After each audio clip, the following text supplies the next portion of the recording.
म्हणजे अतिशय मनाला वेदना देणारी आणि मनाला चटका लावून जाणारी ही अतिशय दुर्दैवी घटना आज महाराष्ट्रात घडली आहे. खरं म्हणजे असं कुणाच्या स्वप्नातही वाटलं नसेल की अजितदादा एवढ्या लवकर आपल्यातून जातील. ही महाराष्ट्रासाठी अतिशय दुःखद आणि दुर्दैवी घटना अजितदादांच्या जाण्याने झालेली आहे. खरं म्हणजे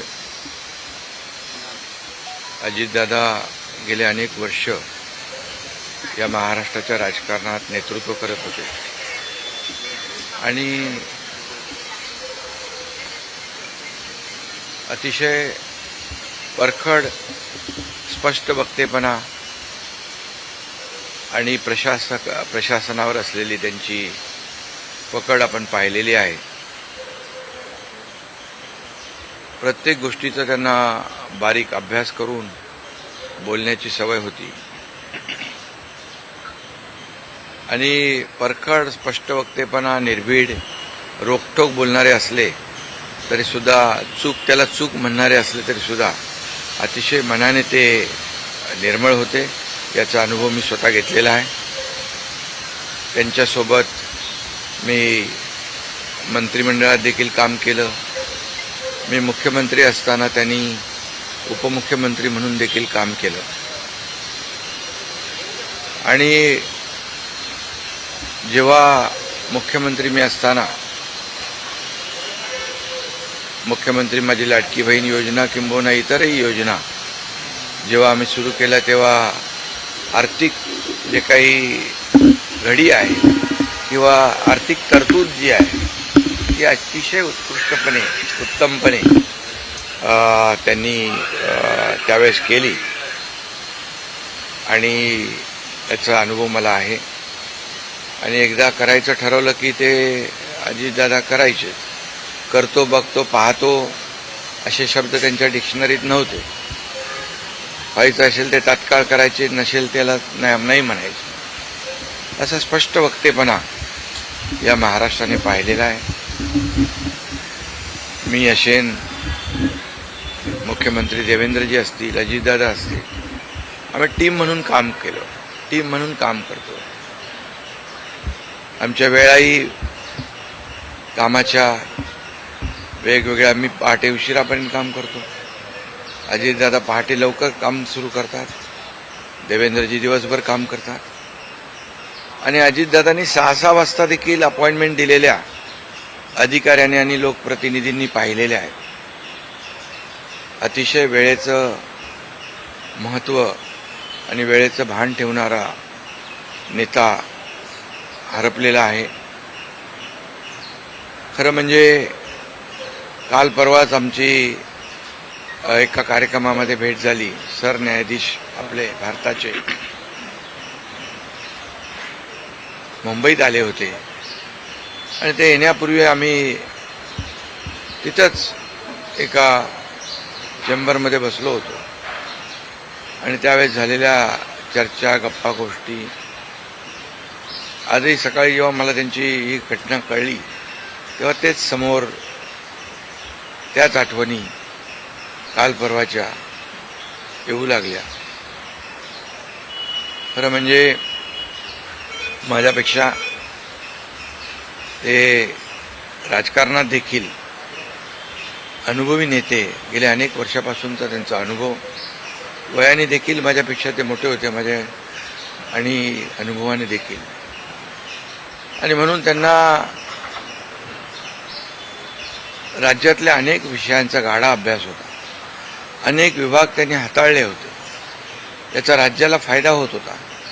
मंत्रिमंडळात देखील ज्यावेळेस काही विषय यायचे त्यावेळेस आपल्या राज्याची आर्थिक परिस्थिती अशी आहे, आपल्याला सर्वांना काटकसर करावी लागेल, असे अगदी निर्भीडपणे सांगणारे अजितदादा देखील आम्ही अनुभवलेत. शिस्तीचा नेता म्हणूनही आम्ही अनुभवलेला आहे.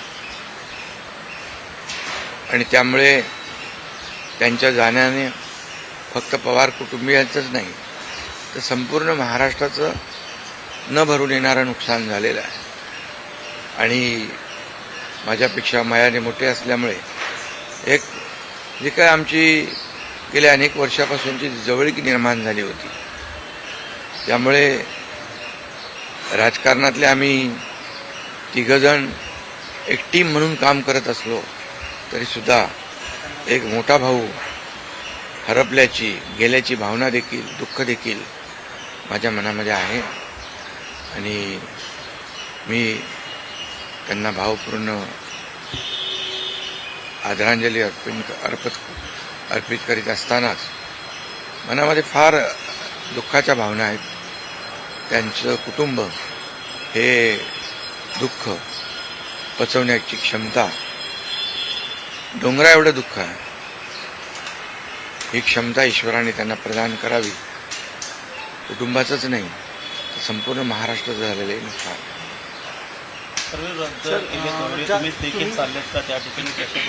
हा, मी आणि मुख्यमंत्री देखील आम्ही जातो आहे.